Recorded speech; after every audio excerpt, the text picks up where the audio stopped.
Muy buenas tardes a todos y a todas.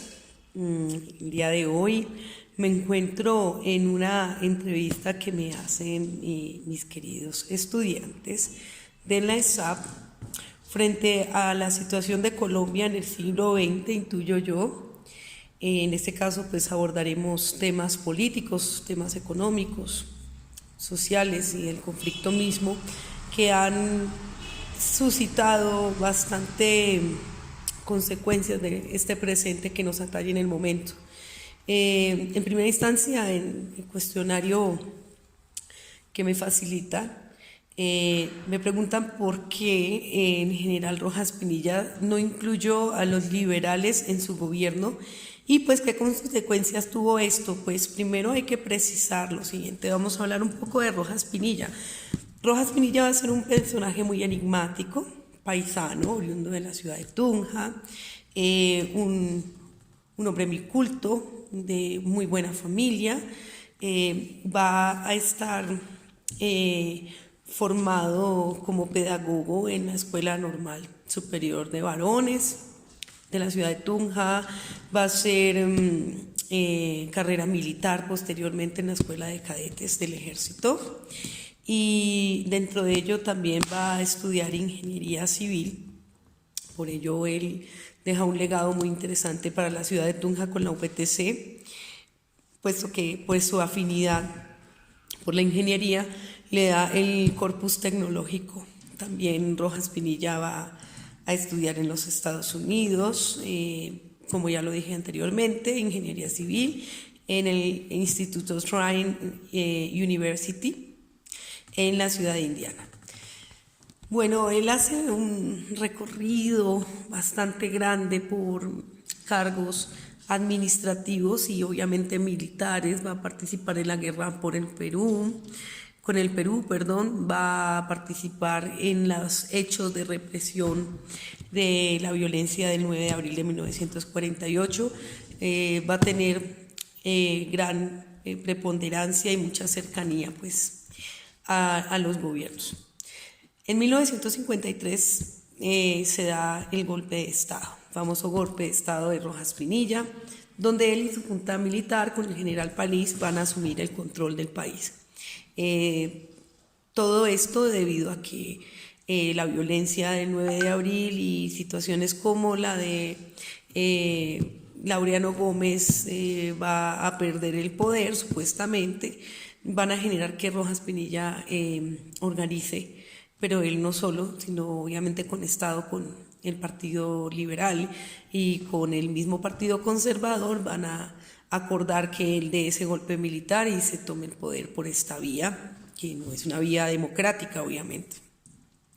Durante su gobierno se le va a conocer por ser un hombre de avanzada, por imprimir el elemento tecnológico y de desarrollo, sobre todo de las grandes ciudades, la construcción de aeropuertos, la construcción de obras de infraestructura, bueno, en fin, va a ser quien realmente, como diría David Bushnell en Colombia, una nación a pesar de sí misma, el elemento modernizador y el que concreta la segunda modernización en Colombia. Entonces va a tener ítems muy interesantes, en cierta forma va a ser muy incluyente con las mujeres, la influencia de su hija, María Eugenia va a ser determinante para que en 1957 se le otorgara la ciudadanía a la mujer, y derechos civiles, derechos políticos, bueno, en fin. Bueno, Rojas Pinilla va a tener un impacto muy interesante en su primer mandato y sobre todo en esta oleada de obras de mejoramiento de la infraestructura del país y modernización, como lo dije anteriormente. A nivel político él va a lograr muchas cosas, sobre todo va a lograr una paz estable y duradera con las guerrillas liberales. Su relación con los partidos y con las élites era muy clara, era una relación estrecha. De hecho, él llega al poder allí, por esta razón pues no hay un indicio de exclusión nunca de los partidos tradicionales del poder, solamente esta figura de golpe militar se da para evitar la incidencia, digámoslo, de frente fascista de doctor Laureano Gómez y contener una serie de cosas y unos intereses de las élites mismas que son las que han manipulado a este país. Entonces, él en su primer mandato se va a dedicar como a conciliar, a reunir las fuerzas tradicionales del país para, digamos, por decirlo así, para contener y para organizar y contener a Laureano Gómez. Es su primera fase. Bueno, el 3 de agosto de 1954 es reelegido como presidente de Colombia.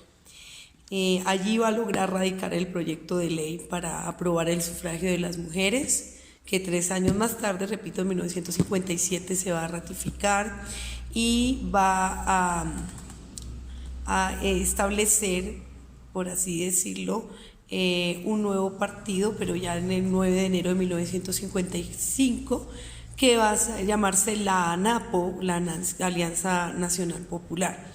Va a seguir con su lógica de obras.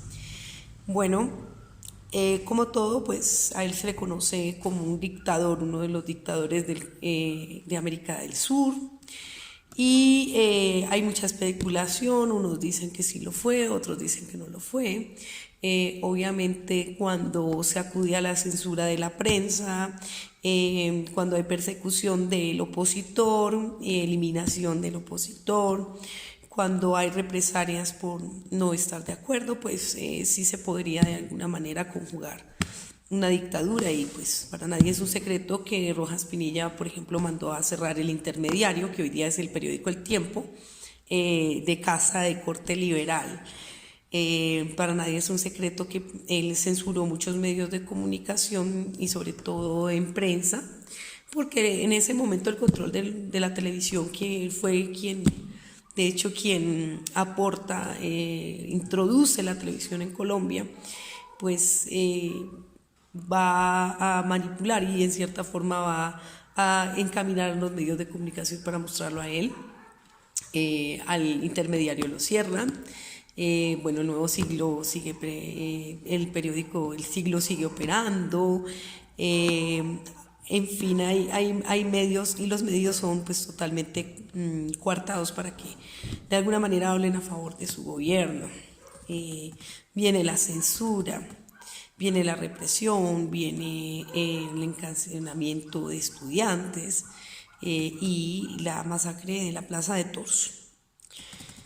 Pues básicamente esa masacre se va a dar por una situación bastante incómoda para Rojas, que es que su hija fuera rechiflada y fuera abucheada por estudiantes, y pues tomó la represalia el 5 de febrero de 1956, pues acribilla a estos estudiantes en la